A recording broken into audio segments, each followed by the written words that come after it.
El Centro de Estudios Guadalupanos UPAEP presenta Guadalupe Hoy. Desde el cielo una hermosa mañana. Un enfoque diferente en un país que la venera, porque ser mexicano es ser guadalupano. Esto es Guadalupe Hoy. Iniciamos. Hola, estimados amigos, ¿cómo están? Buenas tardes. Les damos la bienvenida. El Centro de Estudios Guadalupanos de la UPAEP ha preparado un gran programa para hoy. De hecho, tenemos muchas cosas que comentar. Hay muchas noticias, hay eventos que se vienen, hay un gran tema que hemos preparado para ustedes. Les adelanto un poquito. El próximo martes es la ordenación episcopal de los dos nuevos obispos auxiliares. Comentaremos algunas cosas de esta ordenación. Tuvimos el jueves pasado la presentación del proyecto de la construcción del Santuario Guadalupano de Puebla, que déjenme decirles una cosa nada más, pretende ser el segundo en el país, y déjenme decirles también que ya hay un santuario guadalupano muy grande y de recién construcción en Monterrey, hay alguno otro por ahí en Zamora, y hoy en Puebla tenemos esta gran noticia, esta gran novedad, de que se quiere hacer un santuario realmente grandioso para Nuestra Señora de Guadalupe y para los poblanos. Comentaremos algo de ello. Hubieron muchas personalidades allí en la presentación del proyecto, hubieron pues técnicos, ingenieros, arquitectos y muchísimas personas interesadas en el mismo proyecto. Tenemos también, que comentar al respecto precisamente de los dos nuevos obispos auxiliares. Pues algo que a mí me llamó mucho la atención, lo que tienen en su escudo episcopal, particularmente de Monseñor Lira. Quisiera comentarles algo de esto porque habla de Nuestra Señora de Guadalupe precisamente. Y bien, para el tema de hoy que hemos preparado es la cultura prehispánica. ¿Cómo vivían los pueblos prehispánicos? ¿Cómo vivían nuestros antepasados? ¿Qué características tenían? ¿Cómo se comportaban y de qué manera vivían? Y para esto, le hemos pedido que nos comente a un miembro importante de nuestro Centro de Estudios Guadalupanos, que es el ingeniero Jesús Hernández Roldán, a quien saludamos. Jesús, buenas tardes. Buenas tardes, Gerardo, y a los radioescuchas también. Muy bien, también tenemos con nosotros, como es costumbre en ya muchos de nuestros programas, a Carlos Salinas Saucedo, como ustedes saben, también integrante de nuestro Centro de Estudios Guadalupanos. Carlos, buenas tardes. Buenas tardes a ustedes, a todo nuestro auditorio, qué bueno que nos acompañan. Y nos acompaña también en este panel, en esta ocasión, nuestra también compañera Joana Olmos, quien también nos hará a favor de comentar algunas cosas de lo que hemos ya platicado. Joana, buenas tardes. Buenas tardes, qué gusto estar con ustedes. Muy bien, les recuerdo, nuestros teléfonos son el 273-3301 y el 273-3302. Estamos abiertos para cualquier pregunta, duda que tengan, comentarios, bienvenidos. Precisamente este programa queremos que sea muy participativo de todos ustedes. Todas las dudas que tengan, por favor, háganlas. Todos los comentarios que tengan también, llámenos y los comentaremos también aquí al aire. Y pues podemos decir, realmente para empezar, que este tema es un tanto controvertido, pero creo yo, y si estoy mal, me lo corrigen, es un tema que se ha manipulado un poco, se ha ideologizado, creo yo. El hablar de los pueblos prehispánicos, para algunas corrientes, es decir, eran lo mejor, eran una gran civilización. Los que llegaron después no tenían nada que hacer aquí y por tanto mejor no hubieran llegado. Por otro lado, hay otra postura también, más bien ideologizadas las dos, posturas contrapuestas que hablan más de odio y de lucha. Y déjenme adelantarles, nuestra posición no es esa precisamente, es ir a la realidad, ir a los hechos históricos, a las evidencias, a lo que dicen los cronistas.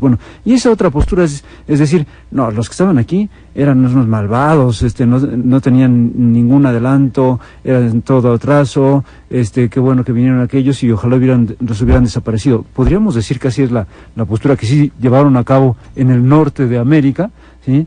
La postura de el mejor indio es el indio muerto. Y para esto, pues, le hemos pedido precisamente a Jesús que nos hable un poquito más precisamente de estas culturas prehispánicas. Jesús, ¿cómo podríamos describir la vida de estos antiguos habitantes de América? Bueno, mira, los indígenas americanos, particularmente los mesoamericanos, que son nuestros antepasados directos, porque debemos recordar que había también tribus en Norteamérica, lo que hoy es Estados Unidos, los Pieles Rojas. Los Pieles Rojas no formaron civilizaciones urbanas, como en Mesoamérica. Ellos no tuvieron los centros ceremoniales, las ciudades que existieron aquí. En Sudamérica también hubo una gran civilización, la civilización inca, que también fue una civilización urbana. Podremos decir, mira, de los mesoamericanos, sí eran una gran civilización, incluso podemos decir superiores en algunos aspectos a los europeos. Aquí tenían grandes conocimientos de astronomía, de matemáticas, sobre todo. Su arte, yo creo que todavía lo podemos admirar, y pues pienso yo que es un arte respetable, admirable, pirámides, los códices, los dibujos. O sea, eran un pueblo civilizado, y podemos decir, no eran ni superiores ni inferiores a los europeos, simplemente eran diferentes. Las culturas mesoamericanas tenían aspectos muy parecidos a los europeos y también muy diferentes a los europeos. Entonces, el encuentro entre unos y otros viene a complementarlos mutuamente. Claro. Viene a complementarlos. Ellos, por ejemplo, sentían mucho más respeto por la naturaleza que los europeos. Ellos respetaban a los árboles, a los ríos.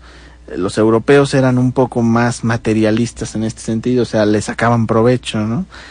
Debemos recordar también, los mesoamericanos no eran, por ejemplo, una cultura ganadera, eran cultura eminentemente agrícola.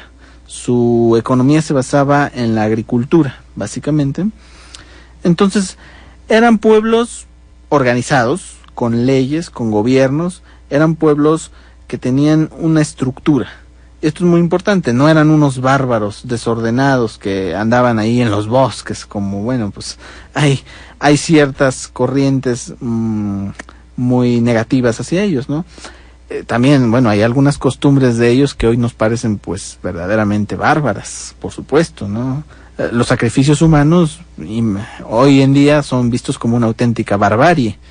Claro, los sacrificios humanos tenían un propósito para ellos dentro de su sociedad y de su esquema de pensamiento, y los historiadores modernos han aceptado ya que tenían una verdadera filosofía sobre la vida, tenían una cosmovisión del mundo, tenían una idea muy clara y elaborada con respecto al mundo, de hecho muy sofisticada en algunos aspectos.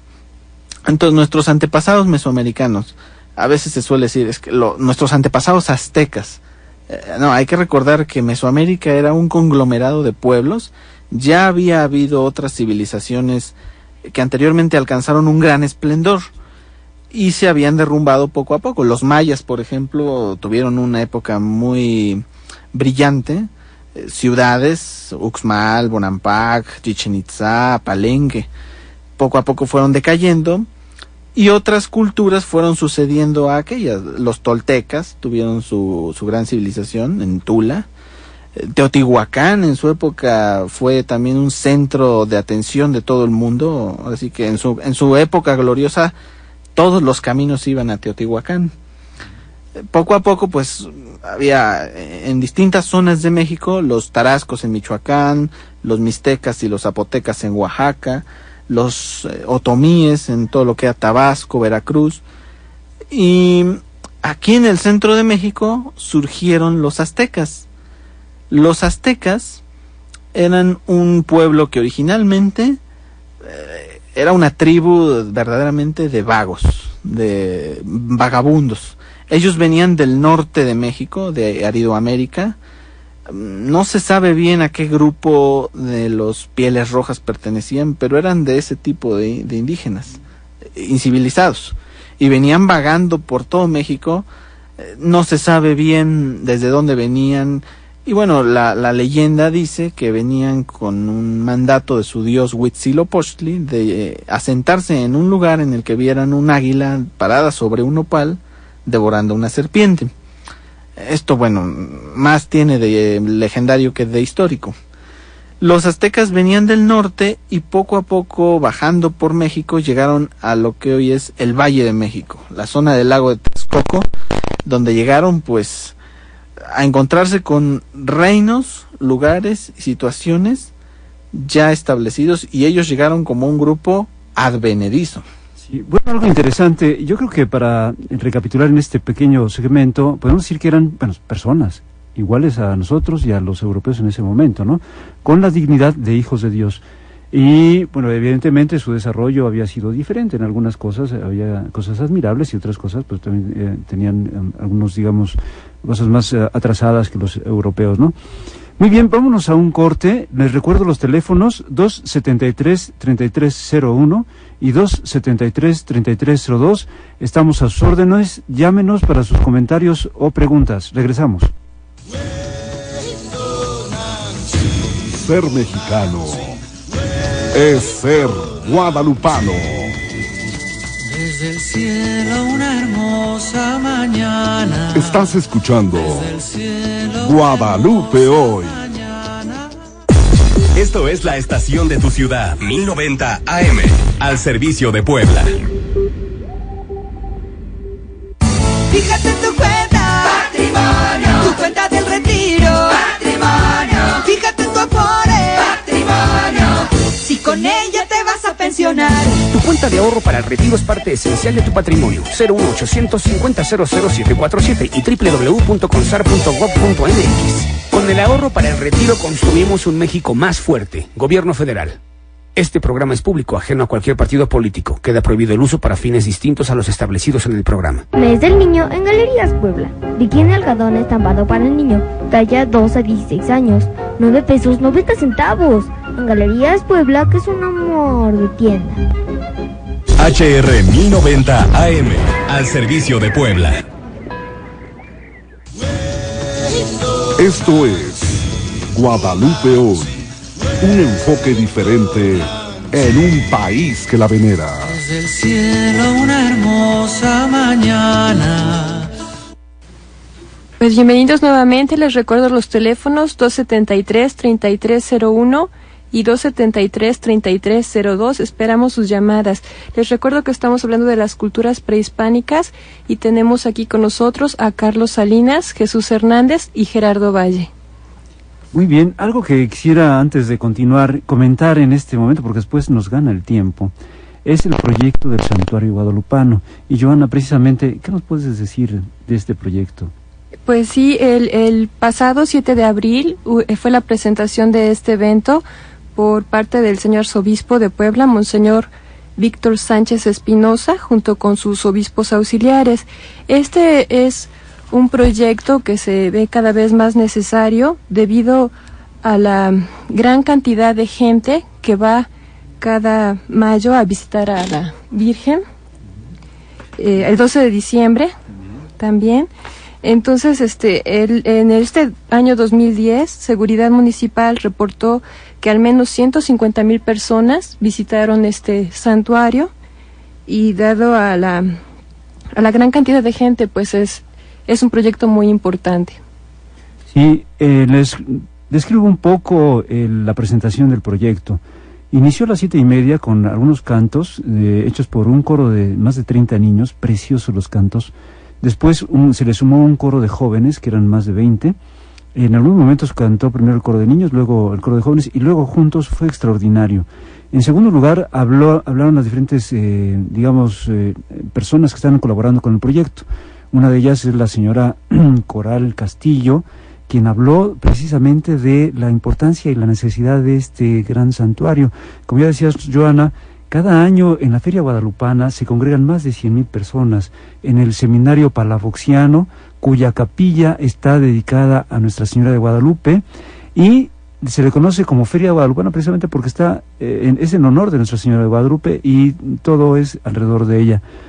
Además, se comentó que hay diferentes actos dentro de la vida de la iglesia donde van multitudes. Uno de ellos es el que vamos a presenciar, primero Dios, el próximo martes, el 12 de abril, donde se esperan 20,000 personas. Cuando recibimos a nuestro señor arzobispo, ustedes recordarán, en el estadio, pues ahí también fueron varias decenas de miles, creo, o por lo menos más de 10,000 en el estadio Cuauhtémoc.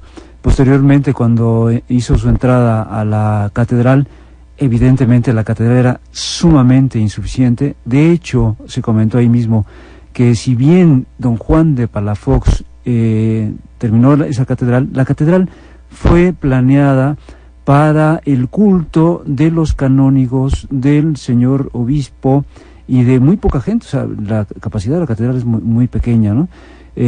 Aún en los pasillos procesionales, cuando hay eventos grandes, pues no se puede recibir allí más de 2,000-3,000 personas, yo creo, y con muchos problemas para ver. Bueno, en este nuevo santuario se espera tener la capacidad interior de 4,000 personas, para 4,000 personas, y en el exterior se piensa tener la capacidad de más de 30,000 en una gran explanada. Algo así existe en la Basílica de Guadalupe de México. Si ustedes ven, tenemos una gran explanada donde cuando ya no caben las peregrinaciones o las actividades, pues se hacen allí los eventos, ¿no? Efectivamente, sí, permíteme hacer un comentario. En la Basílica de Guadalupe, en las filas, en el interior caben 10,000 personas. Arriba hay 10 capillas a donde se puede celebrar misa al mismo tiempo, con una capacidad mucho menor, por supuesto. Pero aquí lo importante de la Basílica de Guadalupe es que abriendo las puertas en la explanada tiene la capacidad para 40,000 personas. Sumada a las 10,000 que están ya en el interior, serían 50,000, y todas tienen a la vista a la imagen de la Santísima Virgen. Entonces, proporciones guardadas, efectivamente, ¿no? Si tenemos 4,000 en el interior, digamos, y ¿cuántas me dices que están en el exterior, en la explanada? 30,000. Pues, caray, esa es una capacidad estupenda, porque de la cantidad de habitantes, y claro, de los peregrinos que van a la Basílica de Guadalupe, a la ciudad de Puebla, pues me parece que ese es un cupo extraordinario. Y de hecho se comentó que va a ser el segundo santuario guadalupano. Es decir, no le quitamos el lugar a la Basílica de Guadalupe en México, pero también teniendo en cuenta la importancia de Puebla como la puerta del sureste. Es decir, Puebla tiene acceso, es el acceso para la Ciudad de México de todos los estados del sur y sureste, ¿no? Entonces, queremos recibir precisamente pues a todas estas personas que tengan la devoción a Nuestra Señora y que puedan ahí tener pues actividades de devoción y de culto a la Virgen de Guadalupe, ¿no? Nada más quisiera mencionarles, pues ya precisamente está el proyecto, está la idea, han participado muchas personas, pero falta mover muchas voluntades, y para esto quiero darles una página en donde ustedes pueden encontrar el mismo proyecto y cómo colaborar. La página es Santuario Guadalupano Arquidiócesispuebla.org. Todo seguido, Santuario Guadalupano Arquidiócesis Puebla, y aquí sí después .org. Ahí podrán encontrar la forma de colaborar, y precisamente hace falta mucha colaboración. Bien, vamos a continuar con nuestro tema, que está muy interesante, las culturas prehispánicas. Bueno, podemos continuar entonces. Ya hablábamos de varias culturas que habían, de lo que era Mesoamérica. No era solamente un grupo, eran muchos grupos étnicos, digamos, todos ellos con costumbres, con religión diferentes, con lenguas diferentes, ¿no? ¿Qué más podríamos hablar, tal vez ya un poco más acerca de los aztecas, ¿no? En este caso. Bueno, los aztecas, como ya se ha dicho, eran nómadas que venían desde el norte, se dedicaban a la caza y a la pesca, vivían de los productos del lugar. Ellos no se llamaban a sí mismos aztecas, se llamaban a sí mismos tenochcas o mexicas, y eran, pues, en comparación con los demás pueblos, pues un pequeño grupo débil, poco ordenado. Eran más que nada una tribu de vagabundos, como hemos dicho, de nómadas, pues, en comparación con los grandes señoríos que encontraron a su llegada al Valle de México, el señorío de Tacuba, el señorío de Texcoco, que eran los principales. Cerca de ahí estaba el reino tlaxcalteca, que más adelante se convertiría en rival del imperio mexica. Los aztecas llegaron y se establecieron en el lago, en medio del lago, en el lodo, en lodazales, en el barro. Pero era curiosa una cosa que traían ellos, un aspecto que tenían ellos. Tenían una convicción muy fuerte de ser los elegidos de los dioses, de ser el pueblo del sol. Tenían esa convicción interna, y con esa convicción en 2 siglos iban a llegar a convertirse en un gigantesco imperio que dominaría gran parte de Mesoamérica. Ellos llegan al lago de Texcoco a principios del siglo XIV, por los 1300, se establecen ahí prácticamente donde les dan permiso, donde les dieron chance, porque los señoríos, pues muy fuertes, no tenían por qué ser benevolentes ni acoger a unos desconocidos, que por otro lado eran medio rapaces.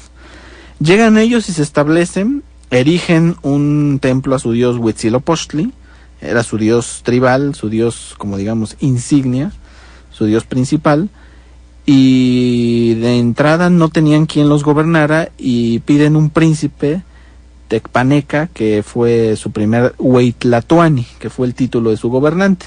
El primer gobernante de ellos fue Acamapichtli, y en 1325 se considera oficialmente la fundación de lo que llegaría a ser con el tiempo la gran ciudad, la gran metrópoli de México, Tenochtitlán. Déjame adelantar un poquito. Cuando llegan los españoles, les sorprende la grandeza de esta ciudad. Llegan a construir una ciudad extraordinaria que, por las narraciones que hacen los que están en América a los europeos cuando la pintan como Venecia. Hay unas pinturas muy interesantes, pero grandiosa, ¿no? Sí, pues imagínate, en medio del lago estaba la ciudad. ¿Sí? Había agua en todas partes. En época de inundaciones subía hasta los palacios el agua, y andaban en canoa. O sea, ahí más se movía uno en canoa que a pie. ¿Cuánto tardaron en hacer las 4 calzadas a los 4 puntos cardinales? ¿O eran 3? Eran 3 calzadas. Eran 3, ¿verdad? La calzada al norte del Tepeyac, la calzada del sur, Iztapalapa, y la calzada de Tacuba, que estaba hacia el poniente, era la más corta. Sí, porque era muy larga la distancia, o quizá no lo permitían, hacia Texcoco.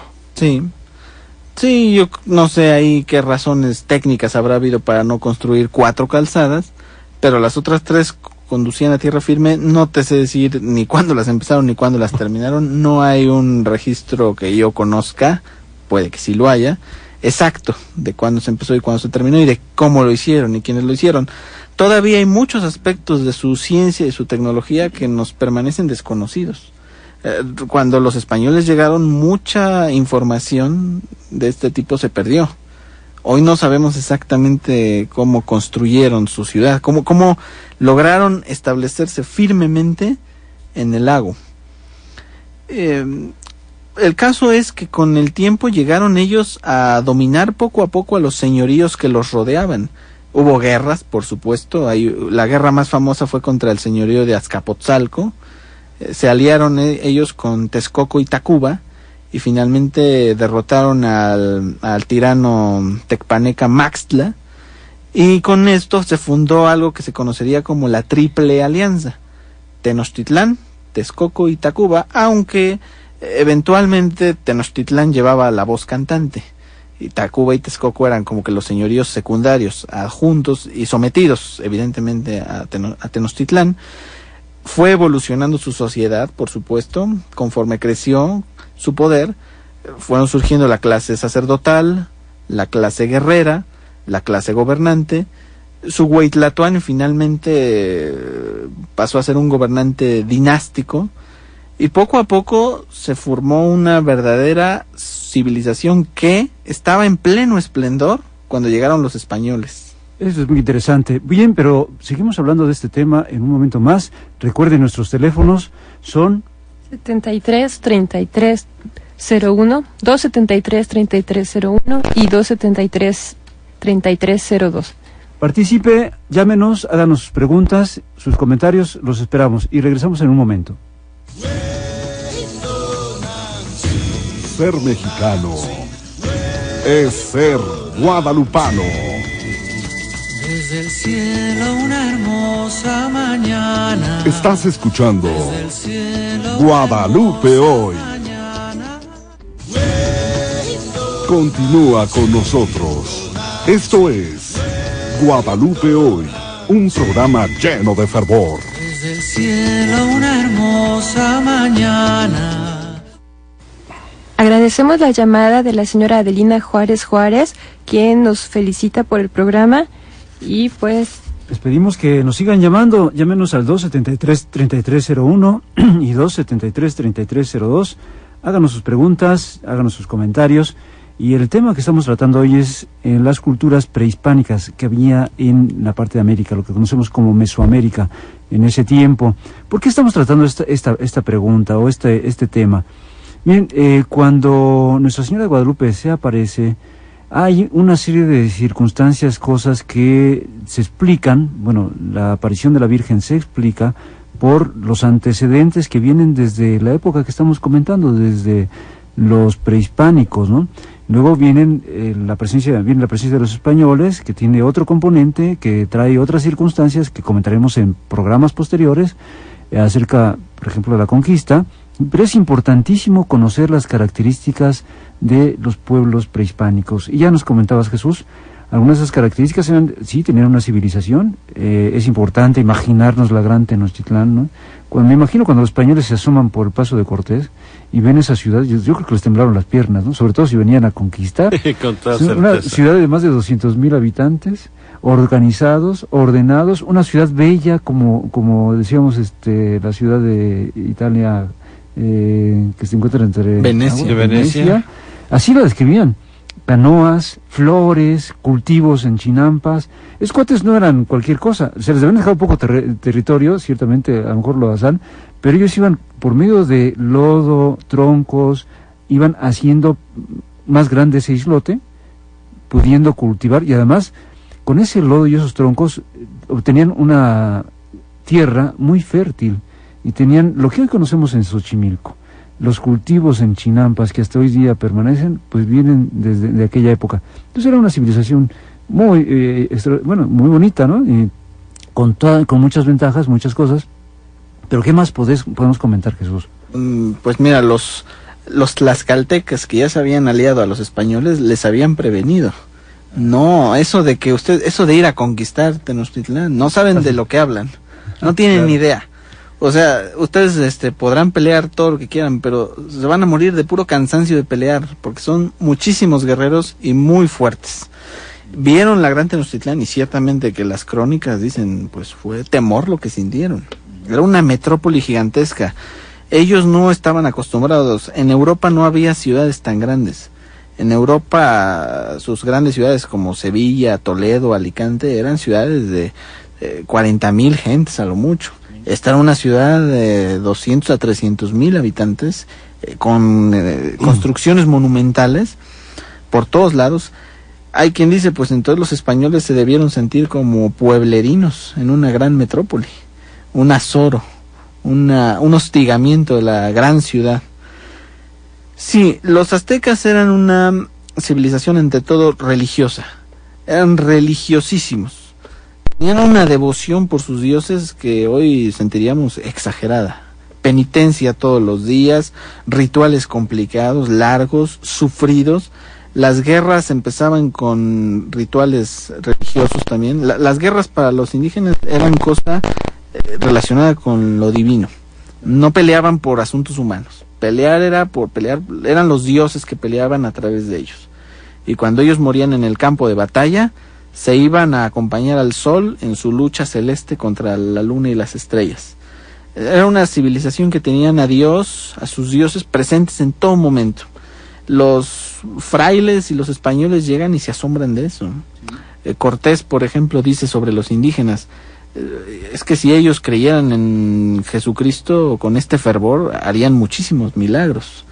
Y Fray Bernardino de Sahagún, cronista de la Nueva España, dice: yo no he visto ni en el pueblo judío ni ningún pueblo de la antigüedad un pueblo tan martirizado a sí mismo por sus dioses, agujerearse con cuchillos, desangrarse, ofrecer sacrificios de esa manera a sus dioses. Lo hacían casi con angustia, era una especie de angustia. El mundo dependía de que ellos colaboraran con sus dioses. Es algo interesante esta idiosincrasia, esta mentalidad de que ellos colaboraban en el sostenimiento del universo, del cosmos, del orden, mediante sus prácticas religiosas.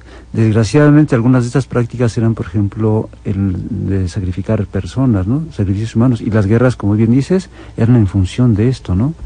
Efectivamente, sabemos de que ellos, uno de sus objetivos principales de sus guerras era obtener prisioneros para sacrificarlos como homenaje a sus dioses. No era simplemente una guerra para obtener territorio o riquezas, en fin. Uno de los aspectos más importantes, repito, era obtener prisioneros para poder sacrificarlos a sus dioses. Y los sacrificios humanos tienen un aspecto, además de homenaje, era también que la creencia de que con la sangre de los sacrificados se ayudaba al sol, a su lucha contra la luna y las estrellas, lo que permitía que hubiera día y noche, o ciclo de día y noche, y eso permitía sobrevivir a los seres humanos. Ellos entonces tenían a sus dioses en todos los aspectos de su vida, de manera que pues esto es muy importante. Eran un pueblo muy religioso, y la llegada, el acercamiento de Dios a ellos a través de Nuestra Señora de Guadalupe, por fuerza tiene que ser pues un premio bien ganado. Estamos hablando de los nahuas, de los tenochcas, y algunos otros pueblos también tenían sacrificios. Sin embargo, se ve que algunos no. Por ejemplo, la anécdota esta de pedirle una hija al señor de Culhuacán para hacerla diosa, esto lo narra uno de los cronistas, y el señor de Culhuacán dice: sí, cómo no, les da a su hija, ¿sí? Pero estos bárbaros la sacrifican, y todavía lo invitan a él a ver cómo le han quitado la piel, y el sacerdote se ha puesto la piel de la hija, y entonces eso provoca una guerra, ¿no?, entre los Culhuacán y los aztecas, ¿no? Ahí es donde encontramos un aspecto en el que decimos una gran civilización, sí, pero con algunas costumbritas pues un poco bárbaras, ¿no?, un poco sanguinarias.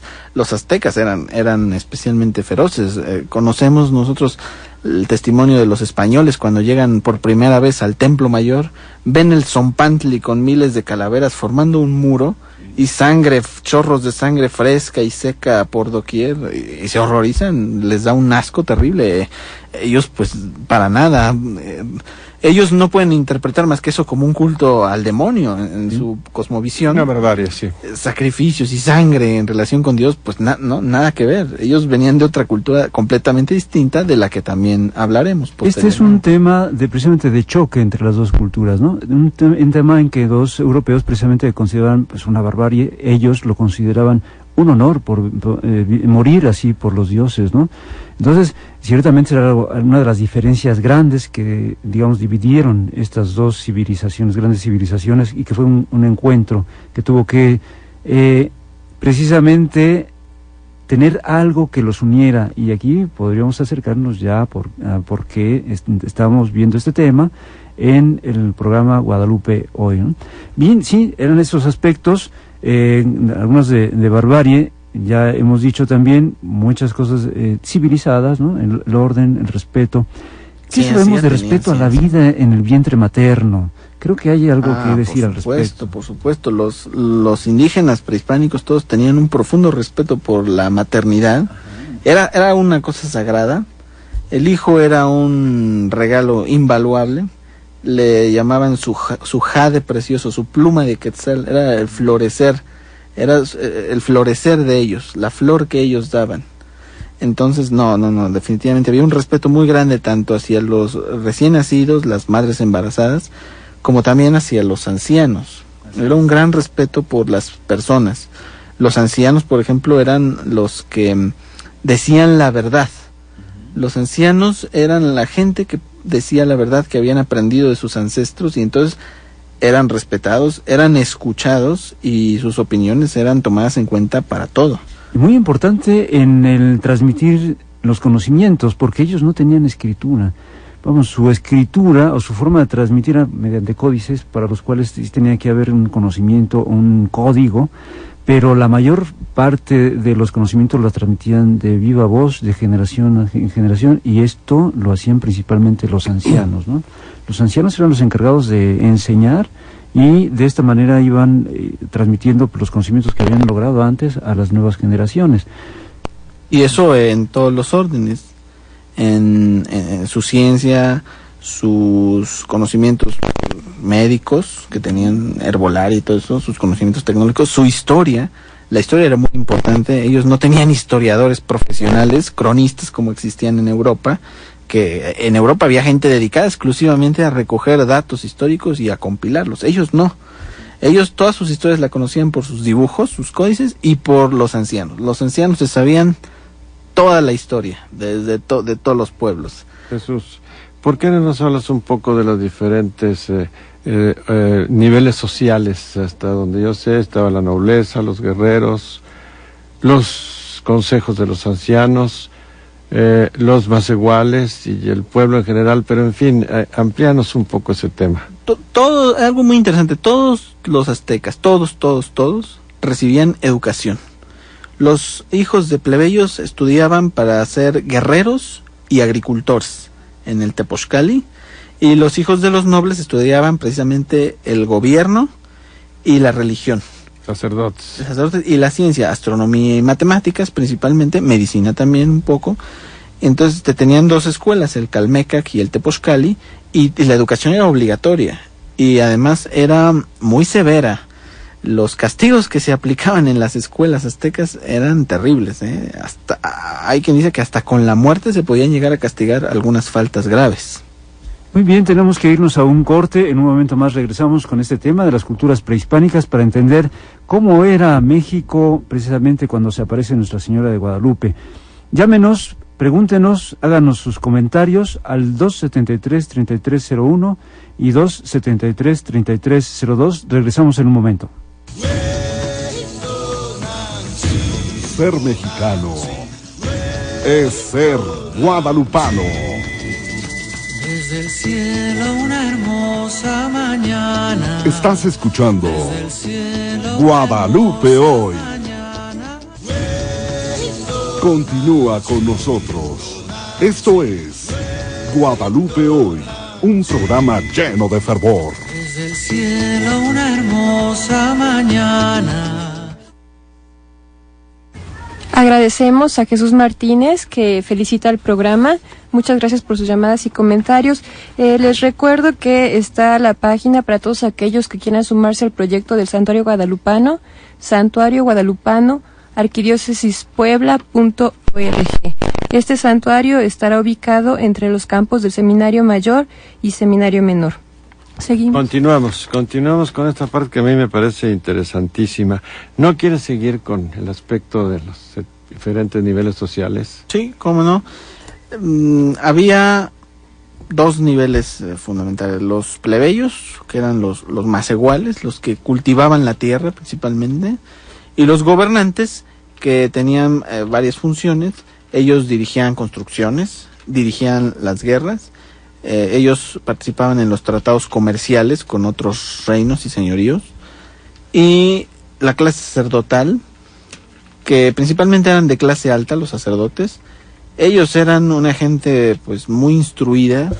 Ellos sabían leer los códices, sabían leer los astros, conocían el ordenamiento de los astros, las matemáticas, y pues todas estas clases sociales no siempre estaban en armonía, y para eso existía el Hueytlatoani, que era como que un gobernante que no era emperador propiamente, sino una especie de presidente. No era ni era un rey, gobernante, ni gobernador. no era absoluto. Su poder no era absoluto, tenía que rendir cuentas a un consejo que se llamaba el Tlatocan. Ajá. Y el Tlatocan estaba formado por sacerdotes y guerreros, quienes le pedían cuentas, le decían, bueno, a ver, ¿esto cómo va? ¿Qué estás haciendo?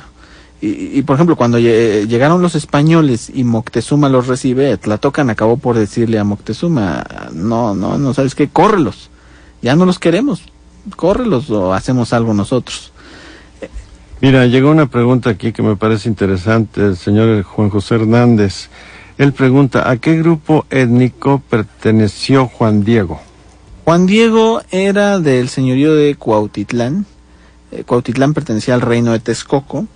Era texcocano, si bien toda esa zona del Valle de México tenía una gran ascendencia tolteca. Ellos descendían de los toltecas que se habían asentado. Los toltecas dominaron el Valle de México unos siglos antes de que lo hiciera Tenochtitlán. En su época fueron la gran potencia. Digamos que en términos generales Juan Diego era tolteca. Y él era, esto es muy importante, él no era azteca, que a veces se ha querido presentar así como azteca. No, él era un texcocano, era tolteca y texcocano, que viene a ser lo mismo. Texcocano de ascendencia tolteca, Macehual, pues, cultivaba la tierra. Él ya era grande aquí cuando aparece en la historia guadalupana. Sin embargo, en su juventud seguramente participó en alguna guerra. Todos los pueblos eran guerreros. Podríamos pensar de que antes de ser evangelizado, él de Cuautitlán o de Tulpetlac, que era donde vivía, viajaba ya a vender sus productos al mercado el gran mercado de Tlatelolco. Claro que este gran mercado de Tlatelolco pues perdió muchísimo, de hecho dejó de funcionar cuando Tenochtitlán fue conquistada porque se destruyó todo. Después Tlatelolco se convirtió en el centro de instrucción central de México, de lo que había sido Tenochtitlán. Ahí estaba la escuela donde los frailes adoctrinaban a los indígenas. Ahí iba Juan Diego a escuchar la doctrina, como nos lo dice el Nican Mopohua. En asuntos religiosos, Tlatelolco tenía el gobierno. Tlatelolco gobernaba en asuntos de religión a los señoríos, incluyendo Cuautitlán, incluyendo Tulpetlac, de donde era Juan Diego. Él no era un indio miserable, era de clase baja, pero tenía sus tierras, tenía su casa. No era pobre como a veces se le presenta. Era un indígena como todos, muy religioso, muy comprometido con sus dioses. Evidentemente, al ser convertido, no sabemos exactamente en qué año se convierte, ¿verdad? Pero él acepta la fe de Jesucristo sin dejar por eso ciertos aspectos de la cosmovisión de sus mayores. Por ejemplo, cuando él oye los cánticos, recordemos su frase muy típica: ¿dónde estoy? Por ventura me encuentro en el paraíso del que hablaban nuestros antepasados. Así es. Sus antepasados no hablaban del paraíso bíblico cristiano, hablaban del paraíso celestial de los aztecas. Bueno, y no creo que sea muy difícil calcular. O sea, en 1521 es la conquista. Se tardaron 2 años en llegar los primeros frailes, en organizarse pues otros 2 años.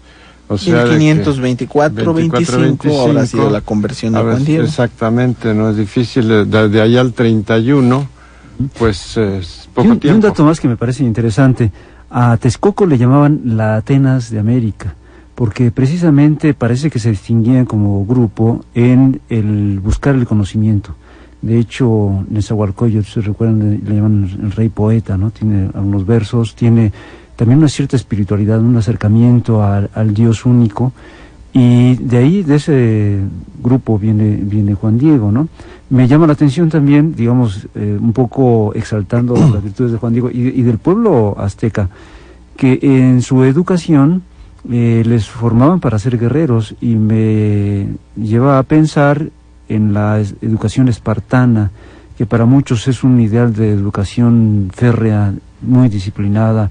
Por eso es que logran hacer ese imperio, los aztecas, ¿no? Sí, con la diferencia de que los espartanos no respetaban a la familia, y de que los espartanos, por ejemplo, si un niño nacía deforme, se le mataba. Así es, qué interesante. Aquí de ninguna manera. Aquí todos los que nacían estaban bajo la protección del Estado. Era muy difícil que alguien, por ejemplo, se muriera de hambre.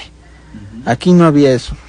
Hay una gran solidaridad. Y fíjense que esto nos puede explicar la manera de cómo somos ahora, ¿eh? Esa solidaridad, solidaridad, hospitalidad que nos caracteriza, el respeto a la madre, es fruto de aquella época, ¿no? Por supuesto. Hay algo que se me ocurre pensar. podríamos estudiar para transmitirle a nuestro auditorio los estudios y los grandes conocimientos que tenía Valeriano, o sea, Antonio Valeriano, que escribió en Nícanor Pogua.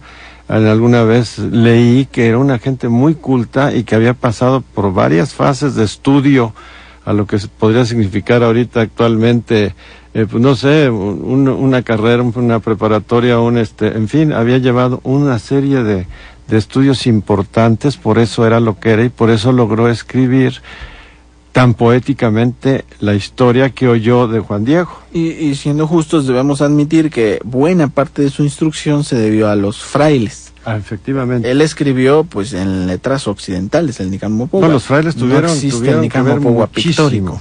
Muchísimo. Que dicho así es fácil, pero me parece también grandioso.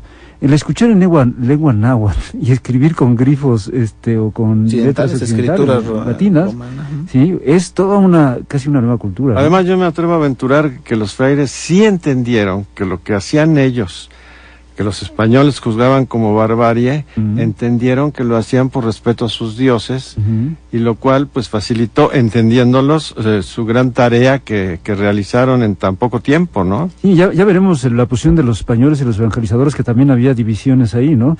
El Cortés contra el padre Olmedo, el padre Olmedo deteniendo a Cortés, ¿no? Todo ímpetu, todo querer destruir, y el padre Olmedo, no, tranquilo, calma, ¿no? Hay que respetar, espérate, en parte por seguridad, pero en parte por respeto a ellos mismos, ¿no?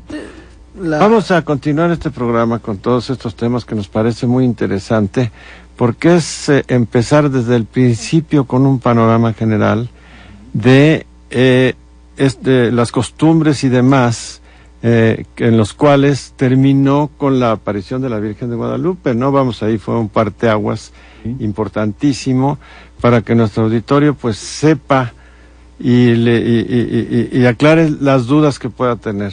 Nuestra Señora de Guadalupe viene a unificar a indios y españoles. Entonces no solo basta conocer a unos protagonistas de este choque de culturas, que son los indígenas.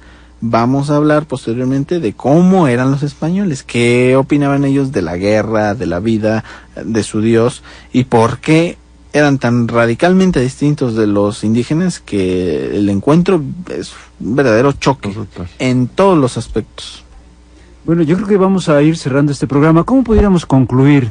Una conclusión breve, ¿cuál podría ser de este tema? Mira, los indígenas eran pueblos respetuosos de la naturaleza y la vida, eran pueblos agrícolas y eran pueblos sumamente religiosos. Su religión ante todo.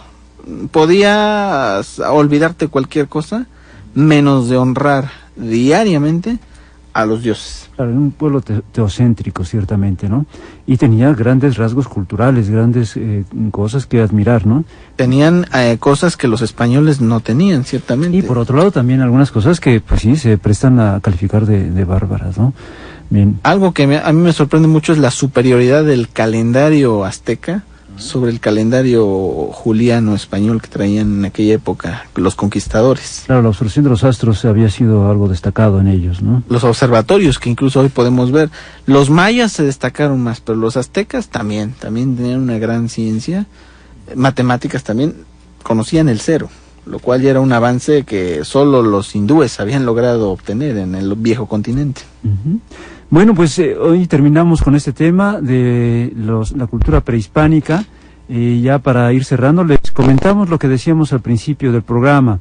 El próximo martes 12 de abril, a las 11 de la mañana, será la ordenación de los 2 nuevos obispos auxiliares de Puebla, Monseñor Eugenio Lira y Monseñor Dagoberto Sosa. Se van a ordenar en el Centro Expositor y de Convenciones de Puebla. Para esto, si usted quiere asistir, está invitado, solamente tiene que acudir con su párroco o puede presentarse ese mismo día antes del evento para recoger su boleto.